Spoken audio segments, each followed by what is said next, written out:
오늘 우리에게 주시는 하나님의 말씀은 사도행전 16장 28절에서 32절까지 말씀입니다. 사도행전 16장 28절에서 32절까지 말씀입니다. 신약 216면에 있습니다. 제가 봉독하도록 하겠습니다. 바울이 크게 소리질러 이르되 내 몸을 상하지 말라, 우리가 다 여기 있노라 하니 간수가 등불을 달라고 하며 뛰어들어가 무서워 떨며 바울과 실라 앞에 엎드리고 그들을 데리고 나가 이르되 선생님이여, 내가 어떻게 하여야 구원을 받으리이까 하거늘 이르되 주 예수를 믿으라, 그리하면 너와 내 집이 구원을 받으리라 하고 주의 말씀을 그 사람과 그 집에 있는 모든 사람에게 전하더라. 아멘. 여러분, 요즘에 챗 GPT라는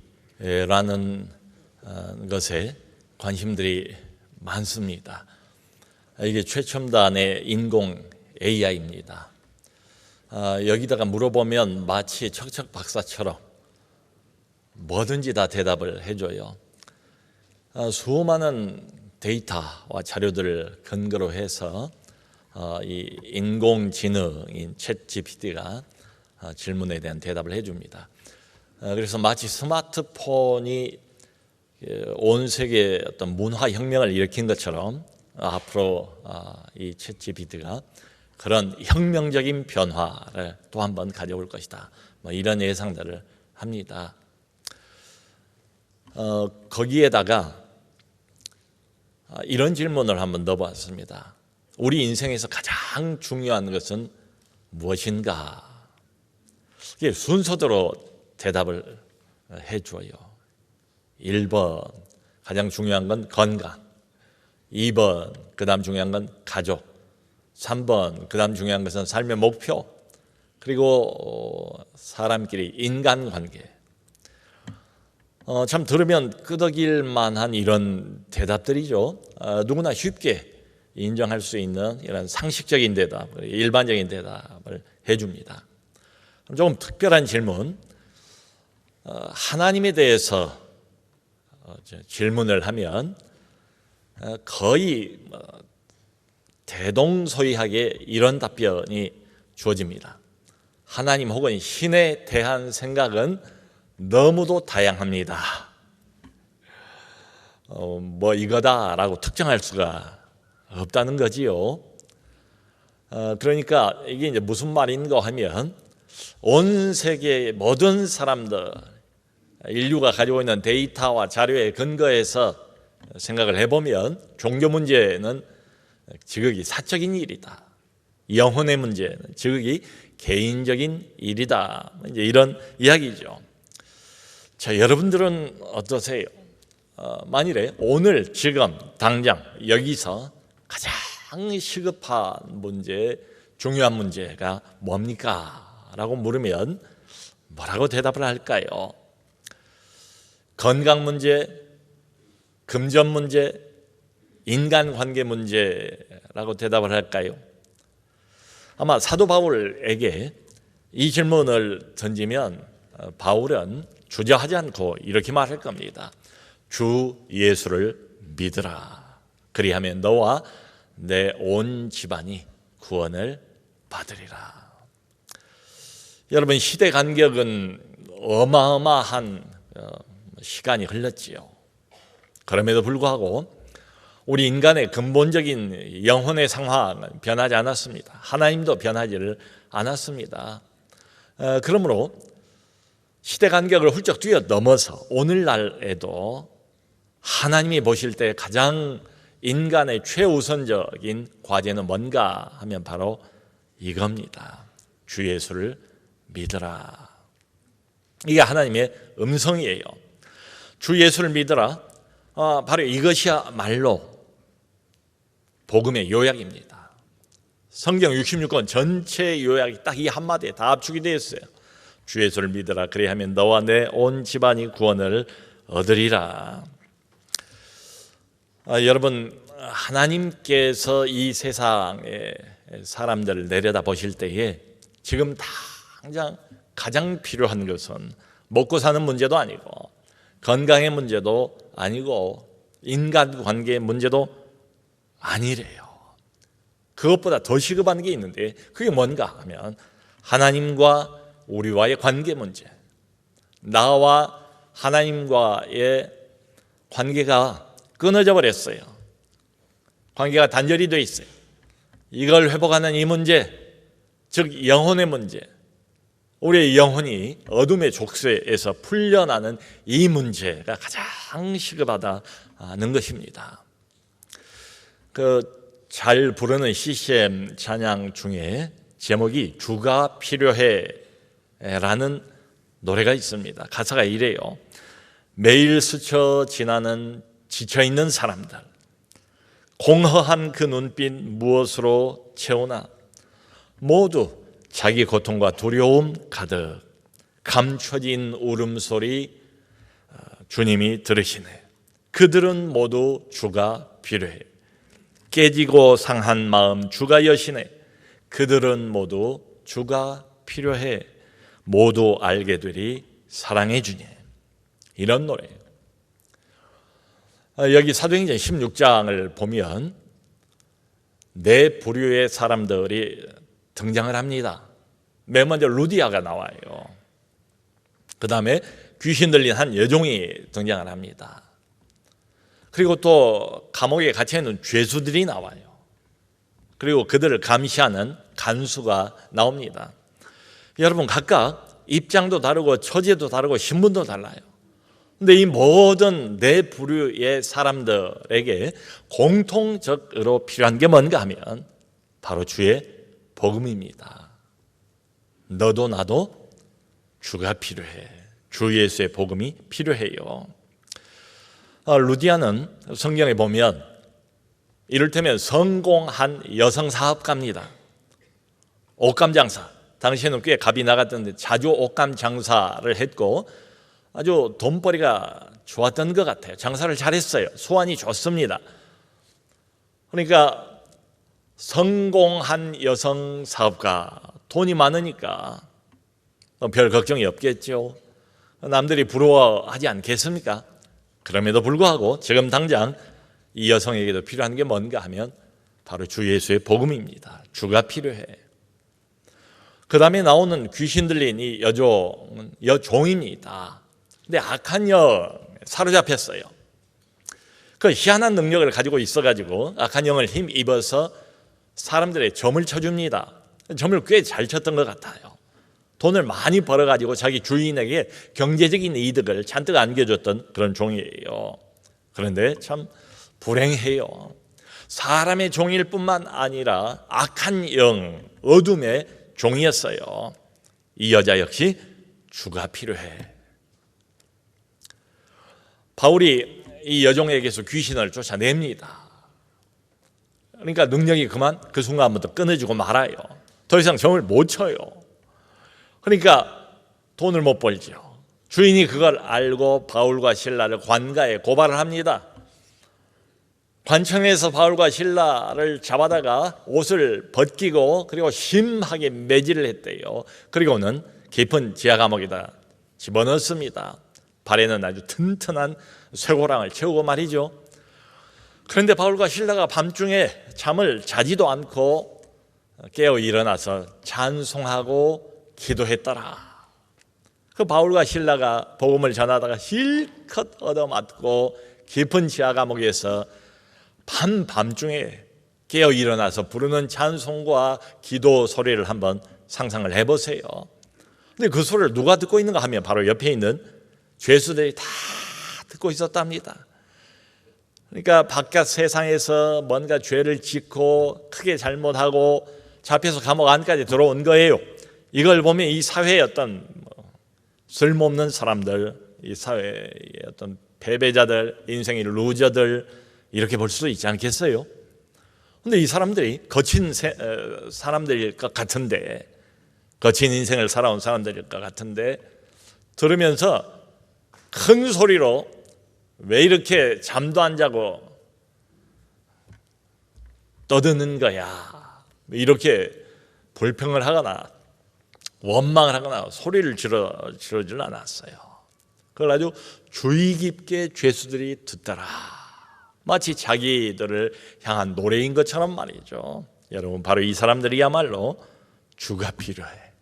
주 예수의 복음이 당장에 필요한 사람들 맞지요. 또 이 죄수들을 감시하는 간수가 나온대요. 이 간수는 겉으로 보면 죄수들을 감시하는 자지만 사실은 어떻습니까? 사실은 자기 자신의 죄의 감옥 안에 갇혀 있는 사람이죠. 이 사람도 주가 필요합니다. 성도 여러분, 오늘날도 보면 이 네 부류의 사람들이 우리 주변에 또 우리 안에 많습니다. 루디아처럼 자기 개인 사업을 하는 사람들이 많죠. 세상 모든 사람들이 다 목표로 삼고 쫓아가는 게 뭡니까? 역시 오늘도 돈이에요. 또 정말로 많은 사람들은 다른 사람 밑에서 그 회사를 위해서, 다른 높은 사람을 위해서 참 섬기지 않습니까? 먹고 살기 위해서 고달픈 인생을 살아요. 마음이 많이 지칩니다. 그런 사람들도 엄청 많아요. 그런가 하면 또 뭔가를 잘못해서 크게 이 사회에 해를 입히거나 다른 사람에게 해를 입혀서 감옥 안에 가는 처벌을 받는 이런 사람들도 있고, 또 종교 활동을 이런 종교 저런 종교를 마음 놓고 종교 활동을 하는 이런 사람도 있지요. 그런가 하면 이 사회를 유지하기 위해서 뭔가 해와 악을 끼치는 사람들을 감시하고 그런 사람들을 이렇게 지키는, 그런 사람들을 잘못하면은 가두는 이런 일을 하는 사람들도 우리 주변에 있어요. 오늘날도 별로 다르지 않습니다. 그런데 이처럼 신분도 달라, 여건도 달라, 처지와 입장도 다 다른데 이 모든 다양한 사람들에게 오늘날도 여전히 필요한 것, 시급이 필요한 것 있다면 바로 주 예수의 복음입니다. 주 예수를 믿으라. 그리하면 너와 내 집이 구원을 받으리라. 우리가 언뜻 보면 이런 생각을 할 수도 있을 것 같아요. 세상은 여전히 잘 돌아가고 있는 것처럼 느껴질 수도 있습니다. 이때나 그때나 세상은 세상이니까 문제가 없을 수는 없지요. 그런데 크게 보면 세상은 여전히 잘 유지가 되고 있다라고 생각할 수도 있을 것 같아요. 사업을 원하는 사람은 사업을 합니다. 종교 활동을 원하는 사람들은 얼마든지 종교 활동을 할 수가 있습니다. 또 잘못하면은 그런 사람을 제재하는 법적인 체제가 갖추어져 있습니다. 그런 일을 하는 또 사람들도 있어요. 이렇게 보면 경제 활동도 할 수 있고 종교 활동도 할 수 있고 사법 체계도 나름대로 튼튼하다. 그러므로 이 사회는 아직 건강하다, 건재하다. 무엇이 문제인가? 별 문제가 없는 세상인 것처럼 볼 수도 있어요. 자, 그렇다면 왜 바울은, 왜 이 사람은 그때 당시에도 이런 것들이 다 갖춰져 있었거든요. 평온한 사회란 말이죠. 잘 유지가 되는 사회였어요. 그런데 그 평온한 사회 한복판으로 왜 뛰어 들어가서 소란을 피우는가? 사람들을 혼란시키는가? 여기 21절을 보면 그 주인이 이 사람들을 끌고 가서 관가에 고발을 한데 이런 말을 합니다. 이 사람들은 우리가 받지도 못하고 행하지도 못할 이상한 풍습을 전한 사람들입니다. 이 사람들이 하는 말 우리가 받을 수 없는 말입니다. 이 사람들이 하는 말 우리가 전혀 실천할 수도 없는 이런 요구를 지금 하고 있습니다. 이 내버려둬서는 안 될 좀 위험해 보이는 이런 사람들입니다. 고발한 거예요. 이 뒤에 사도행전 24장 5절을 보면 또 이렇게 고발을 또 당해요. 바울이 여러 번 고발을 당합니다. 세상으로부터. 뭐라고 하는가 하면 우리가 보니 이 사람은 연병이라. 자기들이 판단할 때에 결론을 내렸더니 이 사람은 전염병이래요. 그러니까 전염병, 바이러스 균이 잔뜩 묻어있는 사람이니까 가까이 오면 안 되지 않겠습니까? 그러니까 이 사람은 연병이라. 천하에 흩어져 있는 유대인들을 소란스럽게 만드는 자입니다. 소동시키는 자입니다. 여러분, 우리 현대인들도 기독교를 보는 눈이 비슷하지 않을까? 크리스찬들을 보는 눈 비슷하지 않을까 생각이 돼요. 그러니까 자기는 별 문제가 없는데, 그리고 이 세상도 그렇게 큰 문제가 없는데 왜 원치도 않는데 자꾸 가까이 와가지고 이 평온한 사회 한복판에서 소동을 일으키는가, 이런 거지요. 그야말로 우리가 받을 수도 없고 받고 싶지도 않고 우리가 행할 수도 없고 실천하기도 원치를 않는 그런 이야기를 자꾸 왜 입을 벌려서 우리에게 하는가, 우리에게 왜 부담을 주는가. 내 인생은 잘 풀리고 있는데, 나는 괜찮다고 하는데, 이 사회는 그래도 당신들의 말이 없어도 건강하게 잘 유지가 되고 있는데 왜 이러는가 하면서 비난을 합니다. 그러니까 기독교와 그리고 크리스찬들이 마치 연병인 것처럼, 전염병인 것처럼, 가까이 오면 큰일이나 나는 것처럼 그렇게 비난을 합니다. 세상을 소란케 하고 문제만 일으킨다라는 식으로 손가락질을 해요. 죄 이야기 듣고 싶지 않습니다. 지옥과 천국의 이야기 더 이상 내게 말하지 마세요. 난 필요 없습니다. 제발 우리를 내버려 두세요. 당신들끼리 열심히 잘 믿다가 천국 가세요. 뭐 이런 식으로 말이죠. 여러분, 싫다는 사람에게 왜 자꾸 우리가 다가갈 필요가 있습니까? 왜 쓸데없이 자꾸 갈등을, 긴장을 조성할 필요가 있습니까? 내버려 두면 그뿐이죠. 그럼에도 불구하고 왜 바울 이 사람은 비난을 당하면서 핍박을 받으면서 심하게 매질까지 당하고 죄도 없이 감옥까지 갇혀가면서 왜 이 사람은 복음을 전하는 것인가? 왜 괜찮다는 사람들을 내버려 두지 않는 것인가? 성도 여러분, 바로 이것이 하나님의 마음입니다. 하나님의 심정입니다. 바울 스스로 생각해서 결정해서 자기 발로 가는 것 이전에 하나님의 마음, 하나님의 심정, 세상을 바라보는, 사람들을 바라보는, 나는 괜찮습니다, 간섭하지 마세요 라고 외치고 있는 그 사람들을 향한 하나님의 심정, 바울은 그 심정을 대변한 사람 불과한 거지요. 요한복음 3장 16절에 하나님이 세상을 이처럼 사랑하사 독생자를 주셨으니 이는 저를 믿는 자마다 멸망치 않고 영생을 얻게 하려 하심이라.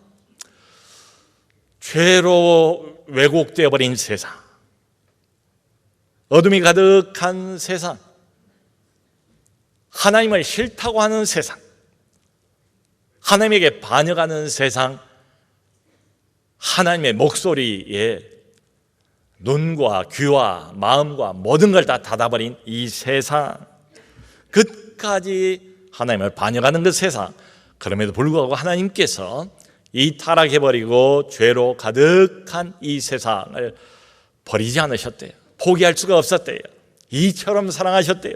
하나밖에 없는 독생자를 십자가 위에 내어주고, 그리고 세상을 구원할 정도로 세상을 사랑하셨다. 세상을 포기하지 않으셨다. 여러분, 그러므로 주 예수를 믿으라, 이 말, 이 복음을 전하는 것은 곧 하나님의 마음의 표현입니다. 하나님의 사랑의 표현이에요. 성도 여러분, 우리가 쳐다볼 때는 그냥 멀쩡해 보이는 세상, 잘 굴러가고 유지가 되는 것처럼 보이는 이런 세상이지만 하나님도 그렇게 보실까요? 아닐걸요. 하나님의 눈으로 보면 이 세상은 지금 당장 아슬아슬한 그런 상태, 죄와 어둠으로 가득 찬 이런 상태에 지금 당장 시급하게 구원이 필요한 이런 상태입니다. 그 어떤 때 이제 저녁에 좀 피곤한 상태로 집에 갈 때는 저녁 뉴스를 안 봅니다. 더 피곤하고 더 지쳐버리니까. 그 뉴스 내용이 뭔가를 대강 우리가 알잖아요. 날마다 허구한 날 반복되는 내용. 그러니까 지금 우리가 살고 있는 이 세상은 이런 관점에서 바라보면 용광로와 같아요. 용광. 죄가 그냥 펄펄 끓는, 펄펄펄 끓어서 견디다 보니 넘쳐나는 죄의 용광로와 같은 세상. 날마다 물건들을 공장에서 만들어내잖아요. 근데 온 세상은 날마다 무수히 많은 다양한 종류의 죄들을 날마다 쏟아내고 생산해내는 죄의 생산 공자, 바로 이 세상이지요. 여러분, 지금 저 미랄 학교 앞에 커다란 현수막 하나가 걸려 있어요. 보신 분도 있을 거예요. 똑같은 내용, 똑같은 현수막이 바로 옆에 있는 중산고등학교 정면에도 붙어 있습니다. 이렇게 적혀 있어요. 학생을 노리는 낯선 음료는 절대 마시지 마세요. 강남구 의학과, 강남구에 의학을 담당하는 부서가 있는가 봐요.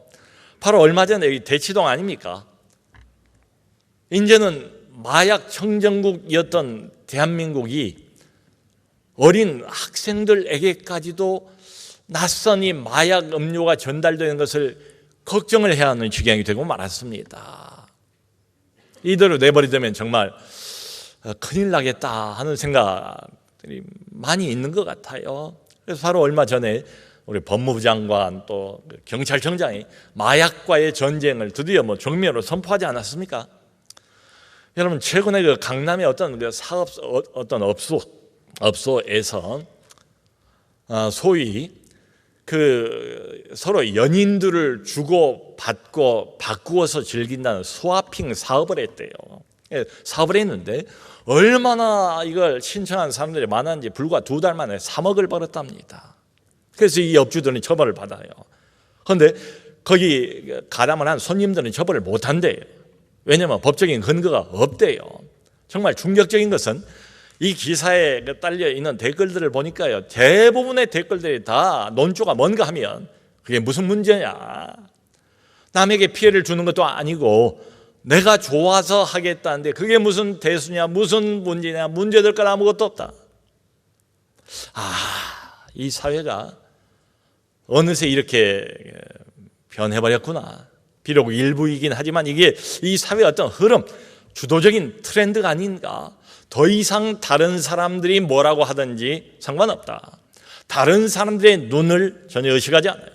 전통이고 제도고 관념이고 이런 거 다 필요 없고 오직 자기의 만족을 위해서 살아가는 이런 사회, 자기 만족을 극대화하기를 주저하지 않는 사회, 다른 사람의 눈과 시선을 전혀 의식하지를 않는 사회. 성도 여러분, 다른 사람의 눈을 의식하지 않는 사람이 과연 하나님의 눈을 의식할까요? 그럴 리가 없지요. 그럴 리가 없어요. 여기까지 와버렸어요. 평온한 사회에 모든 게 잘 유지가 되는 이런 사회가 이미 아닌 것 같아요. 그 책 중에 예루살렘의 아이히만이라는 책이 있어요. 어떤 기자가 1961년도에 나치의 그 전범이었고 게슈타포의 고급 장교였던 아돌프 아이히만, 히틀러의 수하에 있던 사람입니다. 유대인을 가스실로 수천 명을 보낸 사람이에요. 그 현장에 있던 실무 책임자예요. 장본인입니다. 그러니까 수천 명을 죽인 거예요, 이 사람이. 그 사람을 결국 추적을 해서 붙잡아서 예루살렘을 끌고 와서 예루살렘에서 그 재판한 전 과정을 기자의 눈으로 이렇게 이제 보고를 한 재판의 이제 보고서입니다. 그런데 수천 명을 그렇게 죽인 아주 악독한 전범 아닙니까? 그런데 잡고 보니까 충격적이게도 너무나도 평범해 보이는 사람. 재판을 받으면서도 항상 말끔하게 차려입고 말도 흥분하지도 않고 조곤조곤 논리적으로 이성적으로 차분하게 자기가 할 말을 다 하는 이런 사람이더라는 거예요. 근데 이 사람이 변명을 하는 것은 나는 그저 내게 주어진 직분에 충실했을 뿐입니다. 위에서 결정했고 나는 내게 명령된 하달된 그 지침대로 따랐을 뿐입니다. 나는 그저 충실하게 내 직분을 다한 사람입니다. 그리고는 수천 명을 죽였습니다. 너무도 평범하게, 너무도 태연하게, 너무도 아무것도 아닌 것처럼. 그러니까 이 결정이 그 사람들에게 어떤 효과를 미치게 될지, 이 결정이 이 사회에 어떤 파급 효과를 낳을지 전혀 생각을 안 하지요. 안 하기로 작정을 한 거예요. 그러면서 아주 평온하고 평범한 일상을 살면서 아주 별것 아니게 가볍게 수천 명을 죽였습니다. 그게 이 사람의 실체예요. 그러니까 이제 그 재판 과정을 이렇게 쭉 보면 지극히 평범해 보이는 사람이 저지르는 무서운 죄악, 소위 말하는 악의 평범성입니다. 평범해요. 평온해요. 아무것도 잘못한 게 없는 것 같아요. 그렇게 크게. 근데 악의 무서운 평범성, 성도 여러분, 여기에 바로 우리의 절망이 있습니다. 멀쩡한 세상이 아니에요. 괜찮은 세상이 아니에요. 잘 유지가 되고 있는 이런 세상이 아닙니다. 아슬아슬한 세상입니다. 하나님이 보실 때는. 그러므로 지금 당장 시급하게 주가 필요해. 주 예수의 복음이 필요한 세상이에요. 이런 하나님의 마음을 바울이 가지고 비난을 받아도 복음을 전합니다. 핍박을 당해도 복음을 전합니다.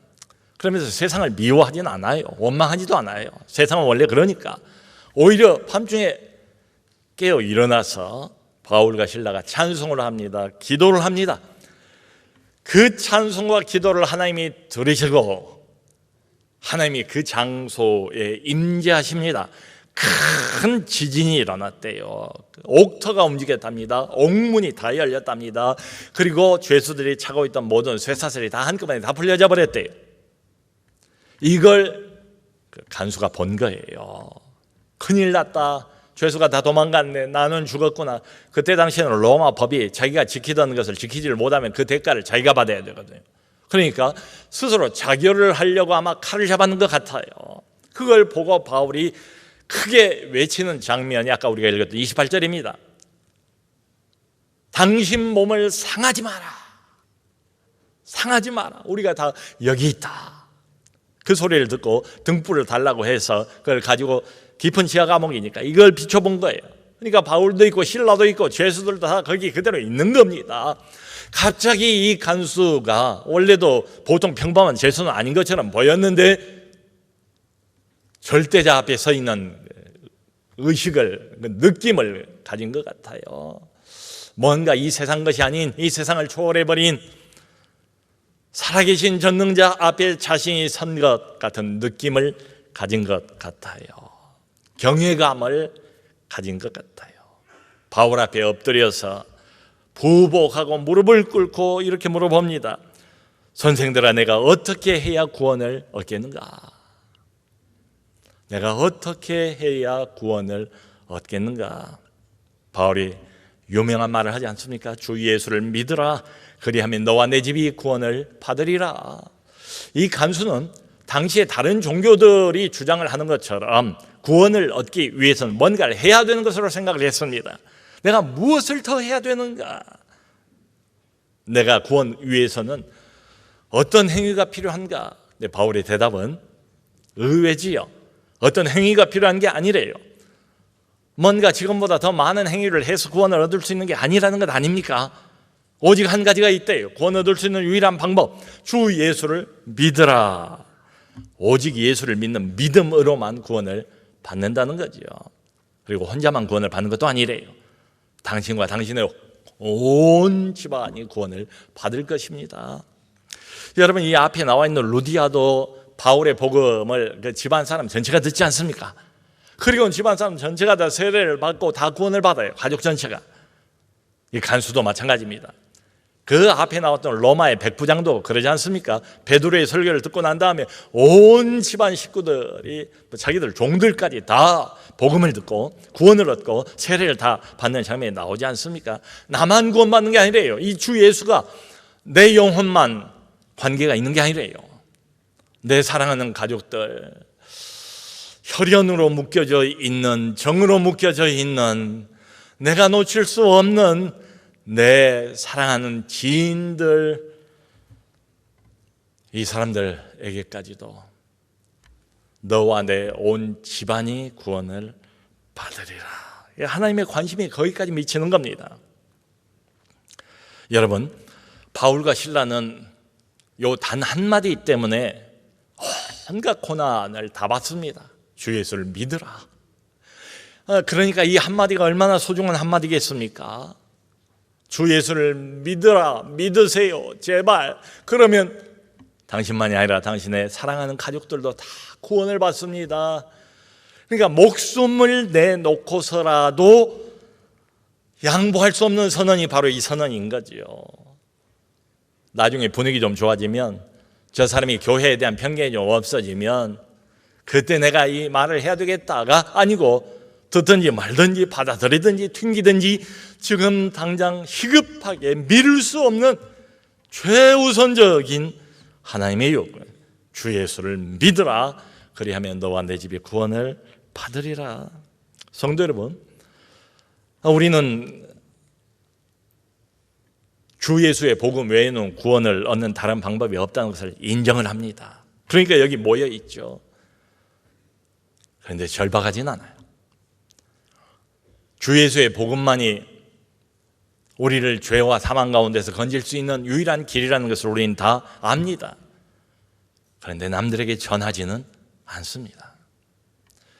몇 년 전에 저희 조장목자 수련회 때 정 목사라는 분이 오셨어요. 근데 이분은 특수 목회를 하시는 분이에요.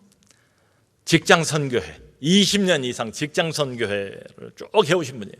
이분의 화두는 뭔가 하면 직장 안에서 어떻게 해야 크리스찬들이 제대로 처신할 수 있겠는가, 이걸 무수히 고민을 하고 직장 안에서 그걸 이제 검증을 해본 이런 사람이에요. 세 가지 결론을 가지고 있더라고요. 첫째는 구별된 삶을 살아야 된다, 직장 안에서. 그러니까 이 말은 그분이 그래요. 다른 믿지 않는 사람보다 훨씬 우리가 친절해야 된대.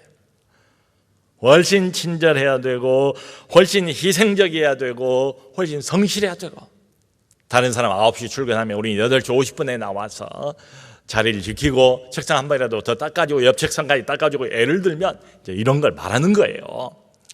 그 다음 두 번째가 탁월한 삶을 살아야 한대요. 직장 안에서도.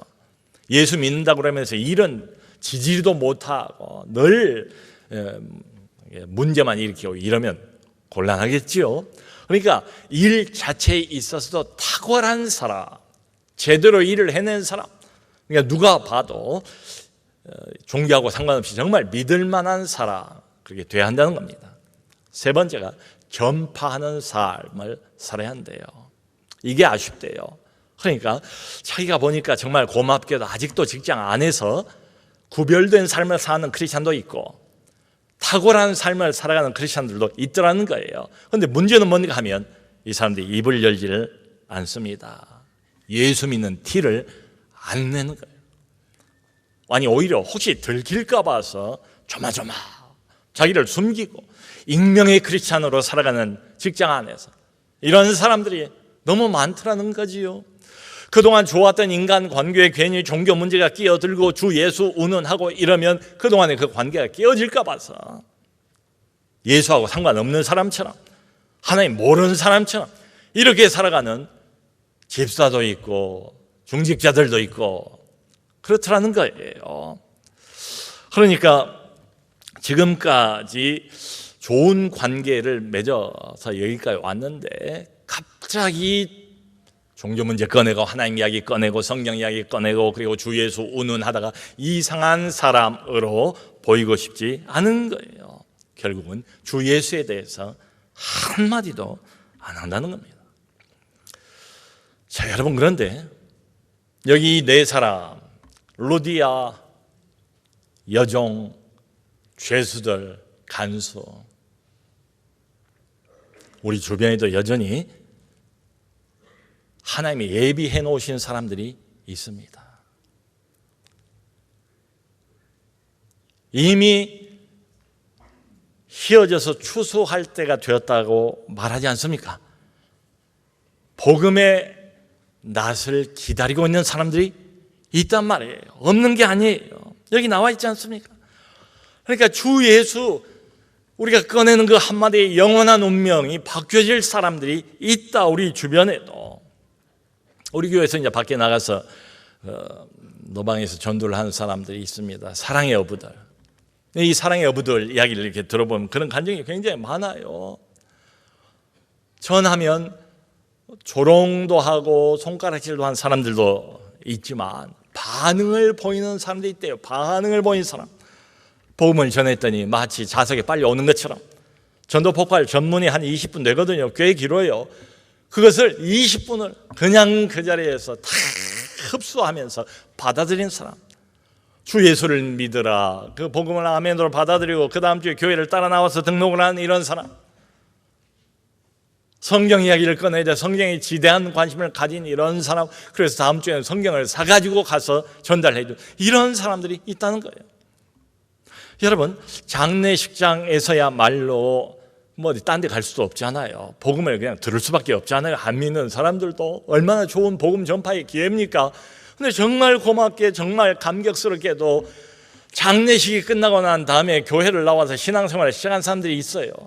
또 수십 년 동안 교회 안 나가고 덮어놓고 있다가 이제 깨달았습니다. 다시 내가 신앙생활 시작하겠습니다. 결심하고 나오신 분들도 있어요. 이게 뭡니까? 하나님께서 예비해 놓으신 영혼들이 여기에도 있고 저기에도 있고 우리 가정 안에도 있고 내 주변에도 있고, 하나님이 내게 붙여주신 영혼, 지금 당장 시급하게 주 예수를 믿으라 라는 이야기를 들어야 할 사람들, 그걸 기다리고 있는 사람들이 없지 않아 있다. 6월 달에 있는 새생명 집회가 좋은 기회입니다. 영혼은 절대로 아무리 우리가 애를 쓰고 뭐 별별 수단 방법을 다 동원해도 우리가 움직이는 게 아니에요. 우리는 못합니다. 하나님의 소관이에요. 기도는 할 수 있습니다. 지금부터 그 이름들을 마음에 품고 기도하세요. 2달이 남아있지 않습니까? 그것까지 안 한다면 우리는 하나님 앞에서 다른 변명을 할 수가 없어요. 성도 여러분, 챗 GPT가 세상 모든 의문과 문제에 대해서 다 대답을 해줄 수 있는 것처럼 그런 시대가 왔습니다. 그럼에도 불구하고 모든 지금 이 땅을 살아가고 있는 모든 사람들의 가장 시급한 문제, 하나님의 우선적인 요구는 동일합니다. 주 예수를 믿으라, 그리하면 너와 내 집이 구원을 얻으리라. 모쪼록 하나님의 마음을 갖고 이 복음을 전하는 우리 모두가 될 수 있기를 주님의 이름으로 축원합니다.